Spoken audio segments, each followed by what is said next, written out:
This is an emulation handheld that I've actually been looking forward to, the latest from Anbernic. I think Anbernic does make a lot of cool stuff, but like plenty of these companies, they're constantly coming out with new things. But as you could see, these look like Sega Saturn controllers, just kind of misshapen a bit with a screen in the middle, 6-button layout on the front.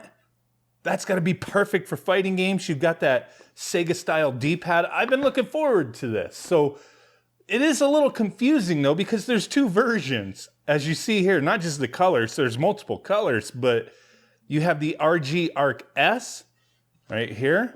And the Arc S, they have black transparent and then blue transparent. We got the black transparent right here, skeleton action. And then the Arc D here, which they have this grayish color, and then there's a solid black. Now, the difference between these two is a few little things, right? So they both use the same CPU, an RK3566, but this one has 2 gigs of DDR4 RAM. This one has 1 gig of DDR4 RAM. Screens are the same. Most of the features are the same. I'm putting up on screen, all the specs and whatnot. But this one's going to have a touch screen, the Arc D. This one does not. It's a 4-inch, I believe, 640 by 480 IPS screen, so that's pretty cool. Today we're just going to look at one for now, and then tomorrow we'll look at the other one in another video and kind of come to a conclusion on which one I prefer. Price difference between the two is not crazy different, but let's take a look. So we're going to do the Arc D for now, but I'll show you what the Arc S looks like. But we're not gonna power this one on. Oh, I guess I don't have the. I thought I had the black one. I guess I got the blue one. You know what? Even better. That's my favorite color, blue. Actually, this looks freaking dope, dude. Oh my God. See, I haven't even taken these out of the box yet. I thought I had the black one. All right. We're gonna look at that one in another video. That's freaking awesome. I guess, okay, I just assumed because the color on the box, but my bad. I wonder what color I got here. Should be the gray one, but this is the one we're gonna power on and mess with. This one has, a little more RAM, the touch screen, you have Android 11 and Linux, whereas the Arc S is just Linux. So let's take a gander here. USB-C, right? It's not, yeah, USB-C, that's good. And then here we go. Is there anything else in this box? I think, yeah, there's like a screen protector and a little manual. So here she is, looking all nice, awesome freaking D-pad. The buttons feel pretty good. We have the shoulder buttons up top. Nice little separation between the two. Sometimes, man, they be too close and don't know which one I'm pressing, but these feel fine. The one in the front slightly up higher, it looks like. That's nice. This is what I'm talking about right here. I'm hoping this is going to be amazing. But we got 2 USB-Cs up top, power, OTG, HDMI out. That's a good thing.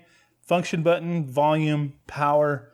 Underneath, we have headphone jack, and then also micro SD there.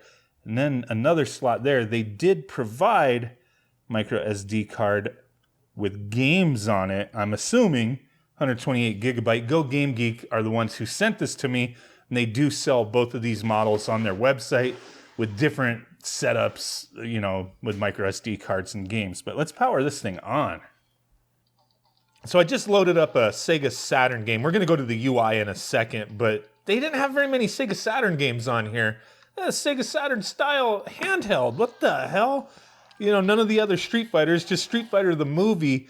But I didn't think of mentioning this earlier. I don't know, it just didn't cross my mind. But yeah, this handheld, it doesn't have analog sticks. So you're going to be limited in handheld mode. You can sync up a Bluetooth controller if you want and play other games that require analog sticks and whatnot. And that'll be fine. But yeah, keep that in mind. But let's get to the UI. Okay, so I dimmed the lights a little bit so you can see the screen a bit better, but we are in the Android side of things here. I'm not going to mess with the Linux side in this video. We will when we do the Arc S video and then compare the two devices type of thing. But that's where we're at. Android, you're going to have additional features and things like that. But if you've ever used an Anbernic device that has Android, a lot of this will seem familiar, especially like this wallpaper they have on here. But go down, you're gonna touch screen, obviously. You have all your emulators, applications, settings, stuff like that. But up top is where the magic happens, where you have some special Anbernic options, the Anbernic game mode, key mapping, and then the button configuration mode. Normally in those other devices they make, it'll be like Xbox or Nintendo mode. This one, it's gonna be Sega or Nintendo mode. So that's kind of cool. But let's go ahead and go into the Anbernic game mode. So you're gonna have a bunch of systems here with a lot of games. I think there's a few like 4,000 or 5,000 that Go Game Geek included with this. But let's go ahead and take a look. We got NES, Sega Master System, PC Engine, CPS. We should have CPS 1, 2, and 3. Super Nintendo. Some things there's not very many games in, like Sega Saturn I mentioned earlier. All you had was the Street Fighter the movie. What the heck, right? Nintendo 64, a handful of games. Is it going to play fine with this configuration? It's going to depend on the game. Could always use a Bluetooth controller. CPS 3. Okay. MAME, Game Boy, Dreamcast. A few things. Even Wii, I don't think there was like anything in there. Okay, a couple games. With this RK3566, we know what this thing's going to be able to handle. We've done tons of videos with that, seeing, how, pretty much everything on here for the most part should run. But it's really more about, how they set this up, this Saturn style. Like, how is this going to feel playing some of these games? Let me just go ahead and go into Third Strike real quick. See if we could do those Hadoukens and Dragon Punches. I also think this screen looks really nice. I mean, we don't have the brightness all the way up, but it looks good. Viewing angles are good. Let me see. Is everything... Yeah, the button layout is like perfect. Like, I don't have to go in and change anything.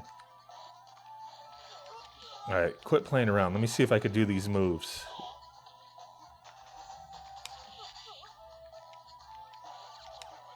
Man, I love the feel of these buttons. I think this is like, they've upped their game with the way the D-pad and the buttons feel.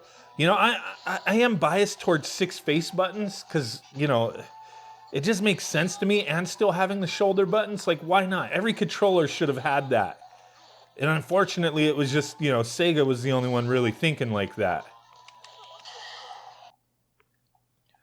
And we got 52 Sega Dreamcast games, so that's kind of nice. Sometimes they skimp on those, but quite a few games. I noticed, the Street Fighters, a lot of the fighting games are in here. Not a complete list at all, but I got a lot of cool stuff here. And of course, Sega Dreamcast is going to run just fine on this chipset. Really going to be no issues with pretty much anything they've included here. PS2 might be pushing it depending on the game, but they didn't really include anything, just the BIOS files. But yeah, and a lot of Dreamcast games are going to be fine with the D-pad and the buttons, so that's cool. You got those 2 speakers down there. I don't have the volume all the way up because it does get pretty damn loud. But the speakers sound decent. But I think if you're looking for like a nice little handheld to play some of these old school fighting games, 6-button fighting games, or any game that would benefit from having 6 face buttons, like this may be a no-brainer, especially at the price point. Like, they're not outrageous with this one, in my opinion. When I looked at the prices, I was like, this is cheaper than I thought it was going to be. Like, hovering around the $100 price point. I think that's a decent price for what you get here. Really cool handheld. 6 face buttons, a nice D-pad. Everything's feeling good with this. This is probably one of my favorites, but I understand, like, for some people, like, hey, there's no analog sticks. Like, that may not work for you. I get it. But I think this thing is badass, man. Like, this is really cool. I know I get on these guys about making tons of different variants of the same thing. The same damn chipset over and over and over again. and just changing the orientation of the device, you know, vertical, horizontal. The plastic will be a different color, or maybe it's metal, you know, that kind of thing. It does get a little weird, but this is the kind of stuff I'm talking about right here that I think is worthy of having a new version of. This is sweet, man. And there's a lot you could do with this, with the Android side of things, and even Linux. So yeah, we'll be taking a look at this other one in the next video, the Arc S, and we'll compare the two, you know, the Arc S and the Arc D. This one does have more RAM than this, so there may be a, you know, most of these games are going to be fine on this device, but we'll find out. But yeah, appreciate you guys hanging. Big ass blurry thumb butt like a Bigfoot. Bye.